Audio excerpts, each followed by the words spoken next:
قرآن پاک wash room میں جانے والی کتاب تو نہیں ہے نا؟ نہیں لے جا سکتے نا؟ یعنی اگر بے حرمتی نہیں کر سکتے، بے حرمتی نہیں کر سکتے، اگر جیب میں ہے میں وہاں پہ جا کے بیٹھتا ہوں، واپس آتا ہوں، اگر اس کو بے حرمتی نہیں سمجھا جائے گا تو وہ تو مجھے نظر نہیں آتا کہ یہ کوئی حرام ہو، لیکن بچے احترام میں نہیں لے کے جانا چاہیے۔ میں نے کوئی روایت وغیرہ نہیں دیکھی ہے کہ یہ حرام ہو، فی نفسی ہی حرام ہے۔ نحمدہ ونصلی ونسلم علی رسولہ النبی الکریم الامین، اما بعد، معزز ناظرین و سامعین، حضرت امام جعفر صادق کا قول ہے کہ جب کوئی تم سے وہ سوال پوچھے جس کا تمہیں جواب نہیں آتا تو بالکل کہہ دینا چاہیے کہ مجھے اس چیز کا کوئی علم نہیں ہے، لیکن اپنی طرف سے بونگی مارنا، یہ ہے وہ ہے، یوں ہوگا تو یوں ہوگا، یوں ہوگا تو یوں نہیں ہوگا، تردد، اور خود جواب دینے والا ہی شک اور تردد میں ہو، وہ اگلے کا شک اور تردد کیسے دور کر سکتا ہے؟ جواب دینے کے لیے لازمی ہے کہ خود اپنے پاس جو علم ہے وہ علم جزمی آنا چاہیے، پختہ یقین ہو، اور جو کہہ رہا ہے اس کے پیچھے جو وہ پختہ دلیل ہو، خواہ وہ قرآن سے ہو، سنت سے ہو، اجماع سے ہو، قیاس سے ہو، اشارت النص ہو، دلالت النص ہو، اقتداء النص ہو، عبارت النص ہو، اسے پتا ہونا چاہیے کہ یہ خاص ہے، یہ عام ہے، یہ معول ہے، یہ مشترک ہے، یہ خفی ہے، یہ جلی ہے۔ مکمل جب علم ہو اور سوال کرنے والے کے سوال پر جب وہ جواب دے وہ علم جزمی کے ساتھ جواب دے، اور اگر نہیں آتا تو کھلم کھلا کہہ دے کہ مجھے اس کا جواب نہیں آتا۔ یہ ضروری ہے کوئی آپ کے سر پہ جو ہے وہ آرا لے کے کچھ چڑھ جائے اس کا جواب مجھے دو اور دو دو؟ اور آج جو آپ کے سامنے میں حسن اللہ یاری کے ایک مسئلے پر جو اس نے ایک شیعہ بہن کو سوال کرتے ہوئے شیعہ بہن نے سوال کیا کہ آیا قرآن مجید فرقان حمید کو واش روم کے اندر بیت الخلاء میں لے جانا جائز ہے؟ ایک بار بھی اس کی زبان سے نہیں نکلا کہ قرآن مجید فرقان حمید کو بیت الخلاء میں لے جانا یہ حرام ہے، حرام ہے، حرام ہے، بلکہ زبان سے کیا نکل رہا ہے؟ اس پر کوئی روایت نہیں ہے۔ لے جا سکتے ہیں، صرف عرف کا معاملہ ہے، اگر لوگ اچھا نہیں سمجھتے تو نہ لے کے جائیں، اگر اچھا سمجھتے تو لے جائیں۔ مجھے بتائیں پوری دنیا اسلام میں کون اسے اچھا سمجھتا ہے؟ شیعہ، سنی، وہابی، پوری دنیا کے جو بھی لا الہ الا اللہ محمد رسول اللہ کی گواہی دیتا ہے کوئی جو قرآن مجید فرقان حمید کے بارے میں یہ گمان کرے کہ اس قرآن کو پکڑ کے واش روم میں بیٹھ جانا چاہیے؟ اس کا مطلب یہ نکلا کہ تمہارے نزدیک قرآن کی تکریم نہیں، تعظیم نہیں، ادب نہیں، احترام نہیں، جبکہ اللہ ارشاد فرماتا ہے قرآن مجید میں وَمَن يُعَظِّمْ شَعَائِرَ اللَّهِ فَإِنَّهَا مِن تَقْوَى الْقُلُوبِ، اور جو اللہ رب العالمین کی نشانیوں کا ادب کرے، علامات خدا کا ادب کرے، شعائر اللہ کی تعظیم کرے، ادب کرے، فرمایا یہ دلوں کا تقوی ہے، وہ اندر سے صوفی ہے، اندر سے صاحب تقوی ہے۔ اور سب سے بڑی جو نشانی ہے، علامت کس کو کہتے ہیں، شاعر کس کو کہتے ہیں؟ جس کو دیکھ کے خدا یاد آئے، جیسے کعبہ ہے، مسجدیں ہیں، اور سب سے بڑی نشانی اس کائنات کے اندر رب کا قرآن ہے۔ اور اس کی تعظیم کیا ہے؟ واش روم میں لے جانا، بیت الخلاء میں لے جانا، یہ تعظیم ہے؟ اگر تم کہتے ہو یہ تعظیم ہے، تمہاری فوٹو جو ہے وہ واش روم میں لگا دیتے ہیں، جہاں پیشاب کرنا ہو وہاں آپ کی فوٹو آپ کی والد کی، آپ کی والدہ کی لگا دیتے ہیں، اور پھر دیکھتے ہیں کہ یہ آپ کا ادب ہو رہا ہے کہ یہ آپ کی بے ادبی ہو رہی ہے۔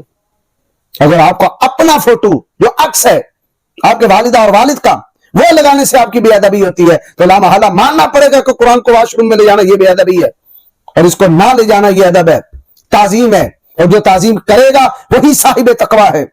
اور تمہارا یہ فتویٰ دینا تقوی سے دور، تعظیم سے دور، ادب سے دور، ویسے بھی تم یہ کہتے ہو کہ یہ کون سا علی پاک کا قرآن ہے، لعنت اللہ علی الکاذبین۔ اب میں اس تمام شیعہ سنی سے یہ کہتا ہوں کہ حسن اللہ یاری نے جو یہ فتویٰ دیا اس کے دراصل پیچھے بھی انہی کی روایات ہیں جو کلینی ہیں، توسی ہیں، وغیرہ وغیرہ، کیونکہ ان کے نزدیک کو قرآن کوئی اور اسماء الہیہ، اسماء محمد رسول اللہ، اسماء اولیاء، اسماء انبیاء کوئی تعظیم کے قابل تو تھے ہی نہیں۔ جس طرح انہوں نے گو مگو فتوے دیے، لکھ دیے اور جڑ دیے، کن کی طرف؟ ائمہ کی طرف، فلاں امام یہ کہتے ہیں، فلاں کہتے ہیں، فلاں کہتے ہیں۔ جیسے تذبذب سے انہوں نے احکام بیان کیے ویسے تذبذب سے پڑھ کے آگے حسن اللہ یاری جو ہے وہ پوری دنیا کو بتا رہا ہے، کیونکہ خود متردد ہے۔ اور یہ تردد میں کس نے ڈالا؟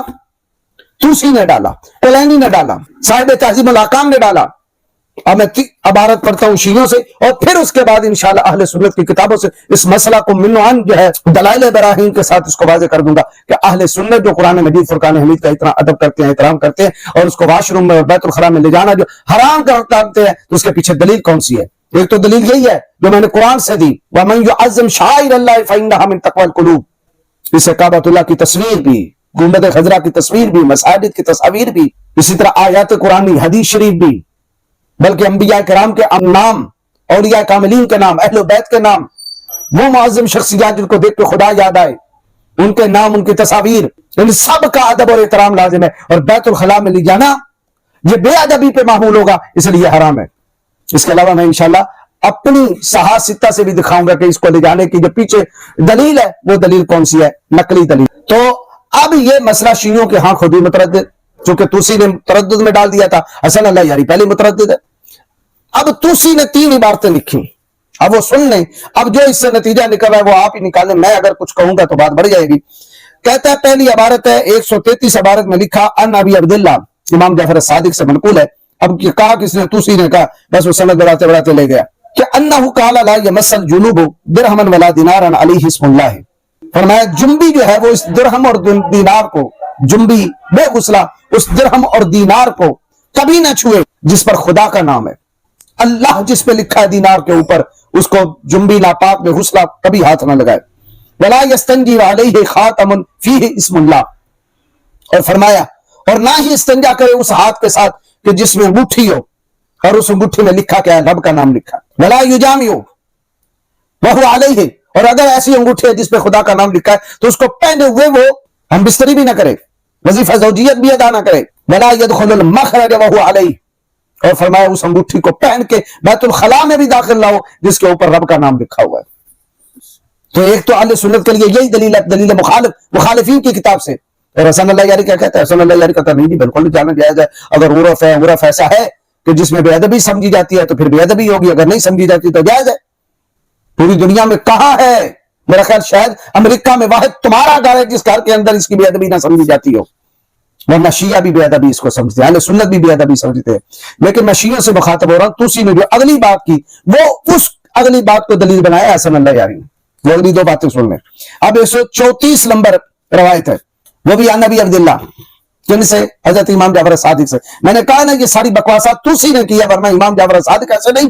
کالا انہوں نے کہا کانا نقش و خاتم ابی، کہ میرے بابا جان یعنی امام باقر کی جو انگوٹھی تھی اس میں نقش تھا العزت للہ جمیعہ.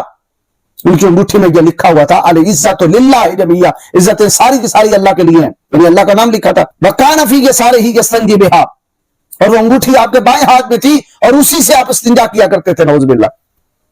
انگوٹھی کے اوپر کیا لکھا؟ العزت للہ جمیعہ، اور وہ اللہ کے نام والی انگوٹھی بائیں ہاتھ میں اور اسی بائیں ہاتھ سے استنجا کر رہے ہیں. کون استنجا کر رہے ہیں؟ امام باقر. وکان نقش و خاتم امیر المومنین الملک للہ، اور امیر المومنین علی ابن ابی طالب کی انگوٹھی میں نقش تھا الملک للہ، ساری بادشاہی اللہ کے لیے. وکان فی یدیہ الیسری ویستنجی بہا، اور وہ بھی وہ انگوٹھی جس میں رب کا نام لکھا ہوا ہے وہ آپ کے بائیں ہاتھ میں ہوتی تھی اور اسی سے استنجا کر لیا کرتے تھے. نعوذ باللہ.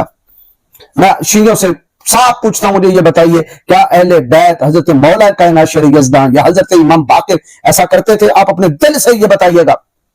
تو یہ لکھی ہوئی ہے کس نے؟ توسی نے، اور اسی پر استدلال کرتے ہوئے حسن اللہ یاری نے جواب دیا. 135 اور وہ کن سے؟ عن ابی عبداللہ، وہ بھی امام جعفر صادق سے وہ روایت کرتا ہے. یعنی یہ تینوں روایات توسی نے امام جعفر صادق کی طرف منقول کی.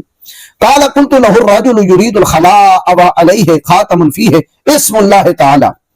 ابو قاسم کہتے ہیں کہ میں نے انہیں کہا، یعنی امام جعفر صادق سے کہا کہ ایک بندہ بیت الخلاء میں جانے کا ارادہ کرتا ہے اور اس کے پاس ایک انگوٹھی ہے جس کے اوپر اللہ کا نام لکھا ہے، آیا وہ جا سکتا ہے کہ نہیں؟ قال، تو امام جعفر صادق نے کہا ما احب ذلك، میں اس چیز کو پسند نہیں کرتا. قال فیکون اسم محمد صلی اللہ علیہ وسلم، تو اسی شخص نے پوچھا، میں نے کہا کہ اگر نام لکھا ہو محمد صلی اللہ علیہ وسلم، یعنی نبی پاک کا جد کا نام لکھا ہو، سید الانبیاء خاتم الانبیاء کا نام لکھا ہو انگوٹھی پر، تو مجھے بتائیں کیا وہ واش روم جا سکتا ہے؟ قال لا باسا، تو امام جعفر صادق کہنے لگے اس میں کوئی حرج نہیں، یعنی وہ میرے نانا محمد رسول اللہ سید الانبیاء کی نام کی لکھی ہوئی انگوٹھی پہن کے واش روم جا سکتا ہے. اب یہ 3 تذبذب والے مسئلے ہیں اور یہ عقائد و نظریات ہیں. کیا یہ امام جعفر صادق ہو سکتے ہیں؟ تو اسی خود متردد، بلکہ اس نے پوری شیعہ کو متردد کر دیا، اور حسن اللہ یاری مترددانہ صورت میں بیٹھا ہوا ہے. جبکہ اہل سنت کا عقیدہ کیا ہے؟ اب سنیے. اہل سنت کا یہ عقیدہ ہے، یہ میرے پاس ہے سنن نسائی، امام نسائی حدیث لے کر آئے. عن انس، نبی پاک علیہ الصلوۃ والسلام کے خادم خاص صحابی رسول حضرت انس بن مالک، وہ روایت کرتے ہیں کہ ان رسول اللہ صلی اللہ تعالی علیہ وسلم کان اذا دخل الخلاء نازع خاتمہ، تو نبی پاک علیہ الصلوۃ والسلام جب کبھی بیت الخلاء میں جاتے تھے تو آپ اپنی انگوٹھی اتار دیتے تھے. انگوٹھی کیوں اتارتے تھے؟ اس انگوٹھی میں کیا تھا؟ تو یہ میرے پاس ہے بخاری شریف